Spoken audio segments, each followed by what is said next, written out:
to call this meeting of the Finance Committee order. Date is 15th May. Time is 6 o'clock. With us today, we have Alderman Bade, Alderman Bogg, two new aldermen, Alderman Larson and Alderman Wells. And sitting today is Alderman Nunez. Three of those new. Congratulations. Thank you. And first item on the agenda is approval of minutes 25-061. Approval of minutes for the Finance Committee meeting on April 24, 2025. A motion? Motion approved. Motion by Alderman Bade. Second. Second by Alderman Bogg. All in favor say aye. Aye. Opposed? Passed 5-0. Madam Clerk, anybody from the public wish to speak? We do not. Next item, agenda 25-0292, an ordinance amending the annual budget fiscal year beginning January 1st, 2024 and December 1st, 2024, amendment number 3 for fiscal year 2024.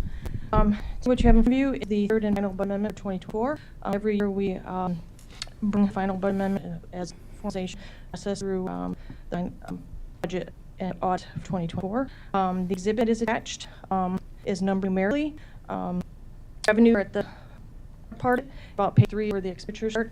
The memo references line items that pertain to that particular item. So, for example, like the grant for the police department, it's item number 1 for corresponding revenue, item number 26 for the corresponding expenditure. So that's how the memo laid out. Then I briefly go over a couple of the items. Basically, we have items 2 and 22 with normalize the fund for the transformation fund. Then we have I-4 and 6-3, which is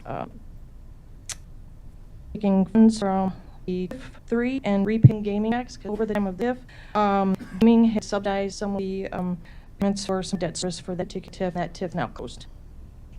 Stacy. Yes, TIF is that? TIF 3. At what location? It's River City TIF, which is over River Street, where the area. Just give an example of one expenditure that's out of that. If the gaming has front. It was that service for the Okay. gates for that. Okay.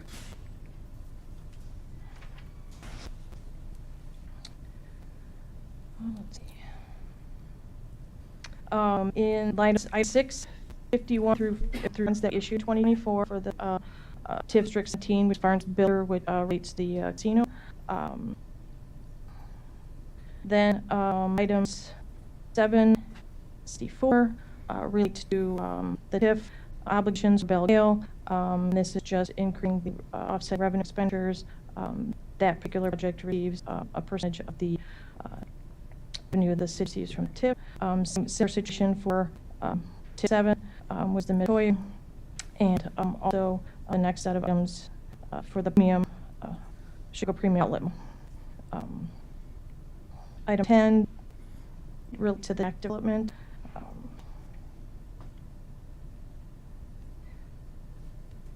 Then items 12, 87 through 92, we were originally going to issue bonds in 2024. Did not get the opportunity to do that at the end of the year. This is just eliminating budgetary provisions for that particular bond, which was originally budgeted for 24. Related to economic development agreements that were passed previously, you will notice that's item 22 for Keene de los Rios. Item number 23 is for the restaurants in the hub building. And we have a couple items related to operations. The fire department, we're adjusting the budget for overtime for the sworn officers. It's item for overtime costs were greater than expected. Same with the police department, that item number 1.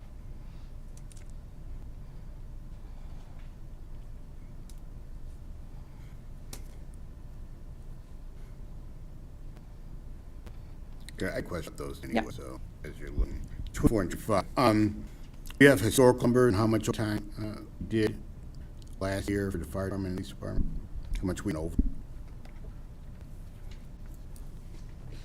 For 24. Well, okay, so it's 24 adjusting. Right, so you want 23? I pull that information and provide that to you. Yeah, just look at a comparative number for those two so we can see a trend, That board fine, please. please. Okay. Then we have a couple items related to relates to the provisions that were given to ICA for financial assistance, or $0.1 million for the financial assistance, and then a little over $1.2 for the Riverwalk Promenade. We also allocated the body cameras for the police department to ARPA at M71. I-73 to 8 is nation of budget provision for the 22 GO bond. Other items were budgeted. We reallocated to 2023 GO bond. We also have a couple items related to the insurance claims for property and casualty, which were higher than expected in that 96 to 1.2. The health insurance cost also for employees was higher than expected, and that related to item 103, 106. We had annual pay, which is our employee compensation benefits fund. Those costs were higher than expected, and that items 108, 109 relate to retiree health insurance. Those items were also higher than expected based on budget. A couple questions. Yep. First one, the ARPA funds. Yep. Where are we at with this overall? Is everything allocated? Everything is allocated, everything's been earmarked. We have spent all but a few million. I don't have that Okay, off my head. ballpark. But we anticipate that, I believe, at the end of the second quarter, it'd be the third quarter. We will spend everything. We account for all of the money that we've received. We have committed to various expenditures in accordance with guidelines, and we all have expended later than the third quarter of the year. And wait till the end of the year to allocate that. We actually last had, year. it was the end of last year allocated, and then I believe there are 2 more years in which to expend. I think it had to be expended Sure. by the end of 26. We will have it all spent at the end of 25. And then the question I have, piggyback all the bug, this week for what overtime for to fire. I guess hope was to, as we get more fire, that we'd less time. So can you also discuss what staffing those were? Just make sure they're gonna hire more. Hopefully not to have workers overtime, but stress them. So can it go down and get more, you know, that kind of equation to things. Yep, So get I that do. would be good. Anybody have any questions on that? And I would also point out, Alderman, that we do have pretty long lead time in terms of get police officers particular up onto the street. By the time we have to, if we're talking about a federal hire, typically there's a period of time that the police officer needs to study and learn Right. that board there before you're able to actually take position on the Right. street in accordance with the officers are Right. returning, et cetera. What makes, so that, I guess if we get that for more, who was actually eligible to work? Because I know in training you wouldn't get overtime. Well, I guess we could then there's actually people who would work, as opposed to people who are on the roster, they're not eligible because they're certified. That would be too. I'm just trying to get comparison, because we want the overtime down, and hopefully we want high enough people, brings it down somewhat. Yeah, that's all. Okay, so you only want 23. Yeah, that's There's fine. no We problem. need your comparison, fine. Alder Bay, did you say a question? Okay, I'm sorry. You get a call. Also in 1719, Employee Health Insurance Fund, that's higher than we expect, $3 million. Comparison of that for that, have we been overpassed and we didn't shoot high enough in our budget number, or did we just have a lot of claims? A little bit of, we've seen some, we're selling for a large portion of claims, and then we have excess loss on the remainder. We've seen increases both in the premium costs for some of those excess coverages as well as when the claims. And that's why actually I came to this. I wanted to, or the election, I wanted to let everybody know that as part of the 2026 budget process, we're going to take a look at both the health claims and the risk claims to make sure we're allocating correctly. We're budgeting. It's been a while since we've taken a comprehensive look at them in terms of how we actually budget and judge the department for them. So we're going to make sure that we get that done and that we have an adequate resource line to be able to pay those claims and premiums that come in. Okay. And my next question was not sitting on sheet, something that we did financially this year and held up. So of course we paid the government $1 million to our social census, the money sitting in the federal government's coffers. They're back. Consider our bank account is their bank account, or we just let it there and hope that we move forward. Well, right now, the program is somewhat in limbo, and that was done at the Pest Defense Bureau, not through any effort at the center. Of course. Because we want to have that account redone that we've discussed at length, but maybe the benefit of the new, we are losing about $4 million a year because of the undercount in the deceased population. So I believe at this point, there's an evaluation of options that are going on right now to determine what best course of action is going to be forward. Sure. Shannon Wrench staff. So with census, it's true that federal government is holding our $1 million. We did spend money out of that to ramp up. We thought that was going to happen until the federal government paused that. If we ask for our money back, what we can do, we lose our slot in line if they launch, which would, as you realize, after 2020, we got our number back. We immediately went to action. This as administration, I met them to recount on. It was immediate. So it took us so long for it to happen. So if we lose in line, that means we might have years before we can get it done, and then to the next census possibly. So that is choice. We lose that spot. What I understand. Thanks. I got a question. So I don't know how familiar you are yet. So we'll get our money back we lost. Since we put it in at a certain time, they're kind of, I'm going to be very frank about, they're screwing up. They're screwing this thing up. Once we give them that money and we think this is good, are we going to get at least that from that time? So if we put it 6 months ago, could we get that 6 months because it's them now? You know, Yeah, can we get retroactive payment? the portions when we put it in? We can't get it back the years prior, but since we put it, I'm just if we get It's a great question. I'll check it out. Okay. Yeah. I'm unsure at this time. I will, since in Department of Commerce or the sheriff's office, so that department is tied up certain things you may imagine, but question, Alderman, we'll check. Sure.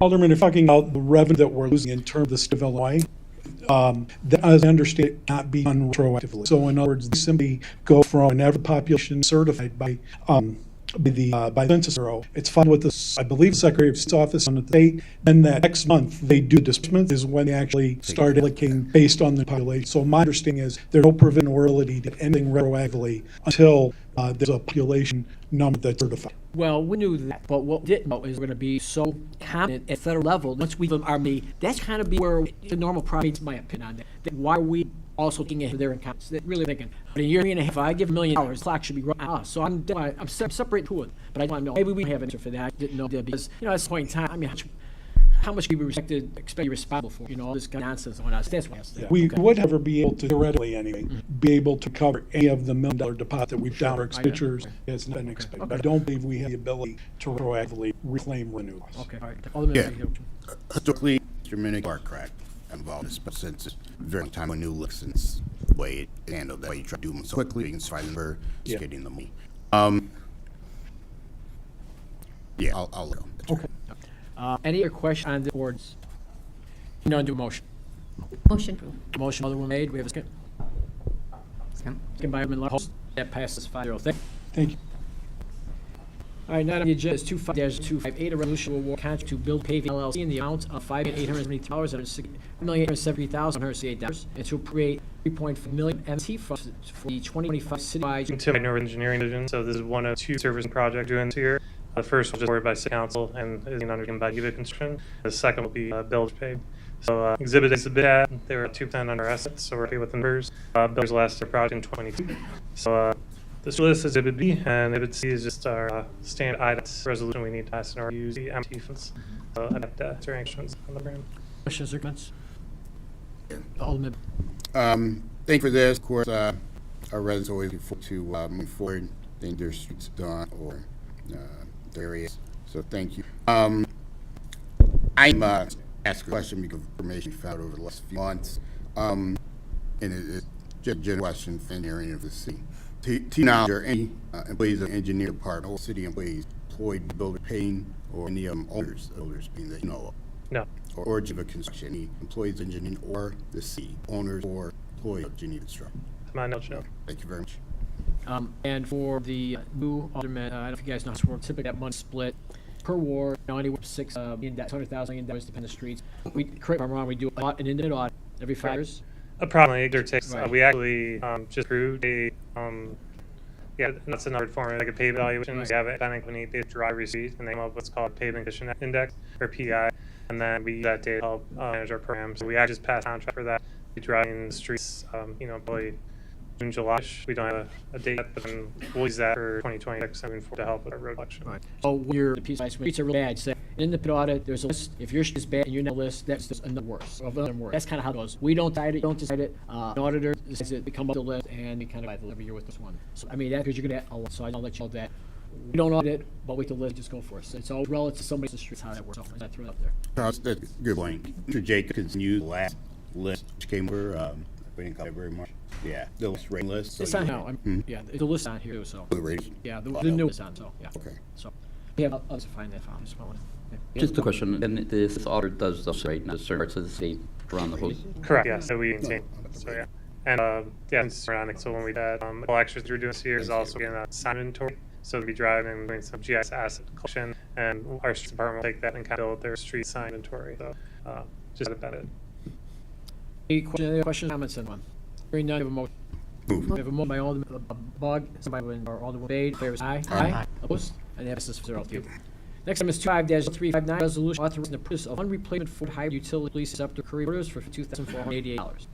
Good afternoon, Chris Liddell, Superintendent of Fleet Operations. I'm requesting the use of property claim fund to place a rec. Any questions you may have? Questions or comments on this? The only comment I would make is that the legislative text doesn't really have the we're doing. It doesn't talk about it. It's kind of like missing it. So it needs to the resolution needs to go with the legislative text. Just kind of a cleaning up of the process. All it is. Yeah, just in there.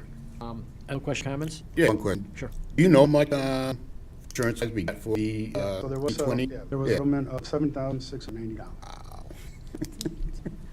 Okay. Bit of appreciation. Okay. Any questions or comments? Hearing none, do we have a motion?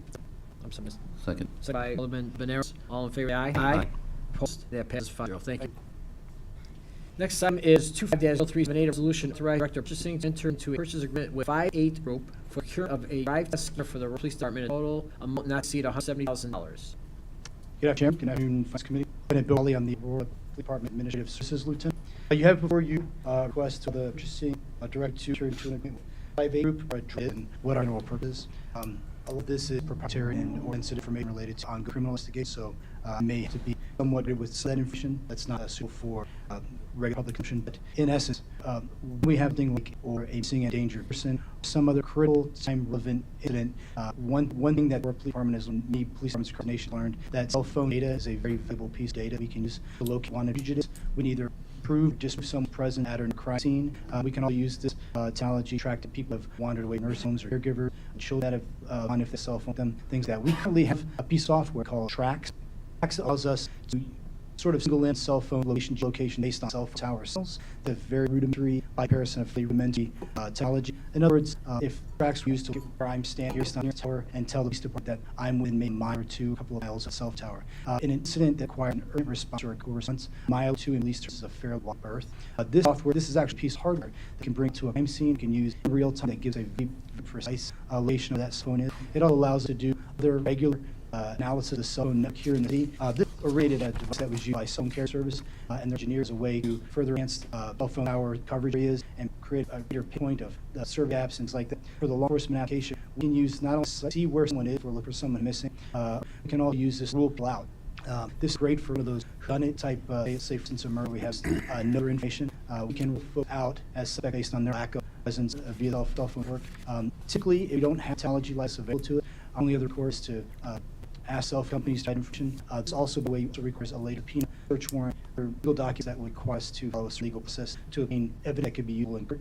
This is meant for here and now when we're in a crisis trying to find someone clean or there for endangered or before a prosecution. Things like cell phone data is our number one source of data in investigations. And so we use information, we can gather the tools that we need, make a presentation to judge, search warrant, or make presentations to cell phone carriers, subpoena, obtain further rights. What also is this drug test scheme does is a verification for the software that's already in place.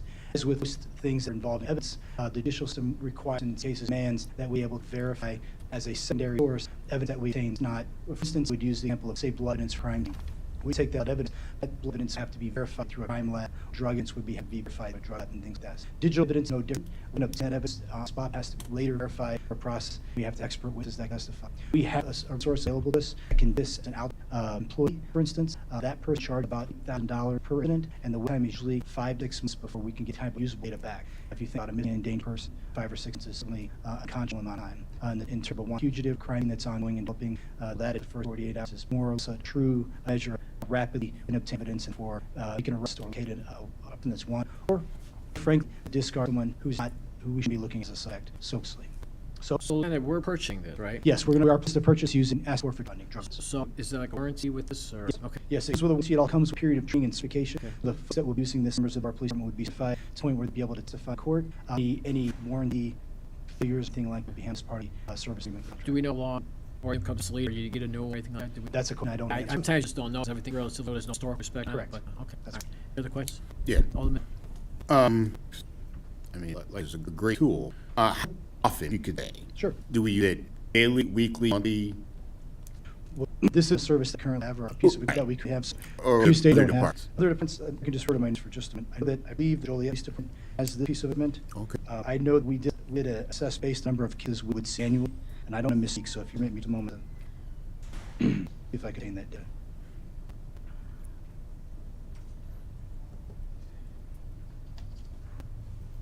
So much paper to sort. Thank you for patience.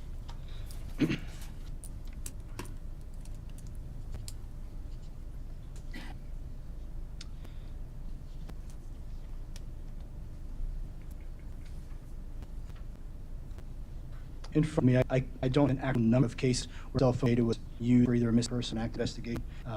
I had a conversation with the lieutenant who's in charge of investigations, and he's the person who will oversee the staff member will use this, and with just an info conversation where he mentioned that we have hundreds of cases with this piece of hardware be applicable, and the conversation was at $8,000 per use, we're in the millions per year if we were paying one outside the organization to this. So use that loop number, it would maybe fit next to some evidence.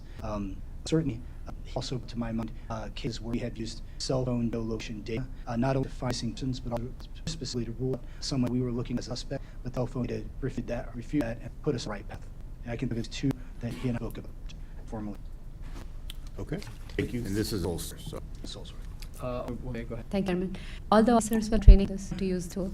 It's not every other, it's a very specific training curriculum that goes along with this piece of hardware. We have an investigator assigned our assignment investigations. That investigator will be the primary person who will be trained on this, trained to the level expert. There's a plan to have a second person also train this, but this would relegate almost exclusively to our investigations. We wouldn't have control of certain instance or an installation implementing this technology. It'd be very specific. We do succession plan in peace, so when those folks leave, we'll be able to train people, be able to know people for them, and we can reach to the fake group, ensure that those folks are also certified. So approximately how many people will be trained? At least in the So one would be enough the whole city. He's a busy detective. We had the half a dozen folks on that. We certainly probably wanted that. Right now, this person, by the way, is a person who only focuses on cell phone data and geolocation. He doesn't carry a caseload per se. So his duty is almost exclusive to this, and he's kind of and other things for his own geolocation stuff. Okay, thank you. One last comment, we like to have pictures, so if the committee, the whole meeting, you take a picture they wrote in the package. If I can put a picture, if it will put a picture You to can me, even come with the connect picture, as long as we, you know, where to look. I'm frankly glad to do I that. appreciate it, thank you so much. Any other comments? All union. Just one thing, I see that 3 years of software updates are included in the estimate. I also see that at the end of those years, the equipment, as we talk about whether it's obsolete. What does a 3 year look like following the initial years? They share that? We dive in from what happens after that and would be to continue this service, so long as it's a profitable, justifiable expense. If in the 3 years have something more efficient or less expensive come along as knowledge develops, we are open to looking at sort of what's the thing out there that for the community, and our plan is probably to continue as long as we're able to. Appreciate it. Anybody else? Yeah, and just reference, this is sole source, so we don't have comparatives here. There are other companies, certain things the police dealing with go through special contracts, and it was so provided. They're for not rich, so there could be people bidding, but now it's sole source. Well said. I guess one question on that.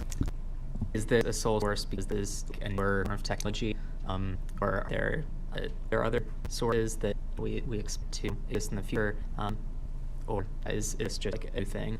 Well, this is the technology. A law enforcement application is new. I know probably there's similar products that the product don't meet the same criteria. A law enforcement agency, the courts would need to viability things that. So as it's here today, they've identified themselves as the sole source of specific equipment, all the specifications needed for law enforcement. I'm thoroughly able to the future, but I would just that like the phone and take two for a smartphone or here. And if this is a technology that is wild for nation, for national person, just let a company come along and try to, enjoy the competitive process of our. Okay. Now that from the source case that they're the game into. Just a new use for this technology that has existed for purposes. Yeah. Okay. Other questions or comments?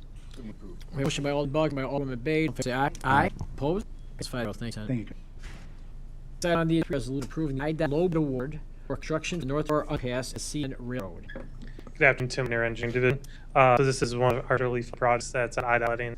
We do a lot of these. Normally we don't contact you at the time, but due to the nature of how the bid were necessitates us to get council line on this. So a recap of the project, 3 entities involved. Aurora, Naperville, Township. Naperville's in the lead, and that's a similar resolution at 30 council meeting next week. We thought we were done with the project when we passed last time into IG that kind of the final, what we thought would be final construction engineering costs in the last phase of the project. So at the time, we thought our share would be about $3.1 million. That's what the council approved. That means so FT funds, and it was spread out payment plan with Naperville. So news is, despite the high bids and the bids been about $1 million over, it's very instating us. We just don't know how much, the timing, et cetera. This is not like our worst case scenario, if you will. So the worst case scenario would be that our share would be $3.1 million, be increased to $6.9 million. So that's kind of what we have to bear for. It's possible that our share go down from 3.1 we approved, just we don't know this time. So that's kind of what we're recommending. And Naperville's also amenable to kind of keep our payment plan we have set up, and a future payments if it do over 3.1 basically extend out in the future. So I know this is the time you're seeing the project. I could dive into more details you want, but I'd be happy to answer any questions. And Larson. Yeah, I have one question. So the bid is higher than we expected. Do we know why? Are there issues with tariff or something? Not that we're aware of. Unfortunately, since IAT is the bid agency and the contract agency, we're sent off in spring to this. We don't see a tag. Best we get is with PAMs and range of high or under we're on. So we can know what was higher. Rebidding is an option, but we would recommend against that. Number one, there's not really anything can change. There's not really whistles, and it's not like a bare bones project. And we don't do a lot of high-value projects like this, so it's a lot of expertise, but from talking to others, we're not the naval engineer or not, or consultant, basically readings and they come in here. So, so yeah, we're not advisors, and they were all relatively close, and so that's kind of indicative also that, this is the scope and this is how it's really close. Okay, thanks. Alderman Ellis, you had a question about that what, I did. I had a question regarding the anticipated cost for the 74,000. I wanted to where that number from. Under which number is that? It's on page 3. I believe it says $74,000 anticipated cost. Oh, that resolution? Yeah. So I think that was the rounded difference of like low bid and engineer's estimate. So engineer's estimate was like 25 million or so, like 20 million. This last phase, it's about $52 million once you factor in construction engineering. There's railroad account items. There's a bit of utility relocation needs to happen. A multi-million-dollar gas line, multi-million-dollar COD line. So all that's federal funded. Right now we have $40 million federal state funds lined up, and with very little chance to get more additional. So. Remind us what percentages us versus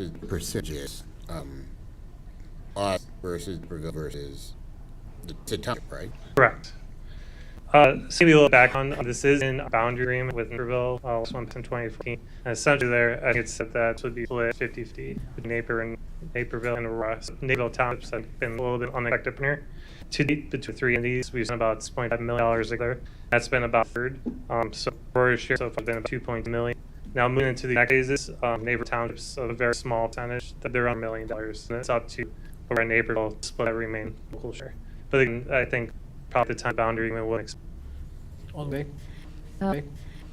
Do we have a completion for that? It's been a really long project. It's taken long. Do we have a completion for that? It's been a really long project. It's taken long time, and our batch is much smaller in the naval side, but any estimated completion. Our batch is much smaller in the naval side, but any estimated completion year.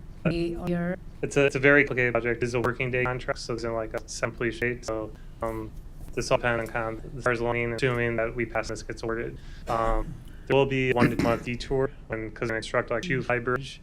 That's all going to tie up. That'll be in the spring. Time things moving. A large gas line also need to be lowered. So that's leading up to the spring. Overall, it's a plus construction products. So we're probably looking at 2028 by the time it's done. I could probably say 2027 is like a good time frame. But, probably be a delay. We'll probably issue. So at 28. Mentioned Shoe Hybrid. It's basically a temporary bridge. Where will that be? It's on the east side of the current bridge where the temporary bridge is going. So if people are coming beyond bridge, will be over the train track or like I don't understand. The temporary road bridge, so correct, Okay. because the road can't go down train tracks, Yes. so and it'll be built in stages and heavy. So I think the actual detour is they do work and build above and south the right way. At some point, they need to shut down the road so they actually correct the bridge. If there is rain, so we time to raise ground or no? Well, if anything, I believe the ground game we're building a new pump station Okay. and size to handle that. So that'll be. Thank you. Other question, comment? Motion to Motion by Alderman Bay, second by Alderman Bug. All in favor, say aye. Aye. Opposed? Passes 5-0. Thank you. Thank you. Last item, 25-019 will be held. This is a little bit of research and investigation needs to go into the, this was ordered and was done, so we'll look at that in the next finance committee meeting. With said, is there anything else coming? Motion to adjourn. We have second by Alderman Minnis. All in favor, say aye. Aye. Opposed? And we adjourned at 3:40. Thank you.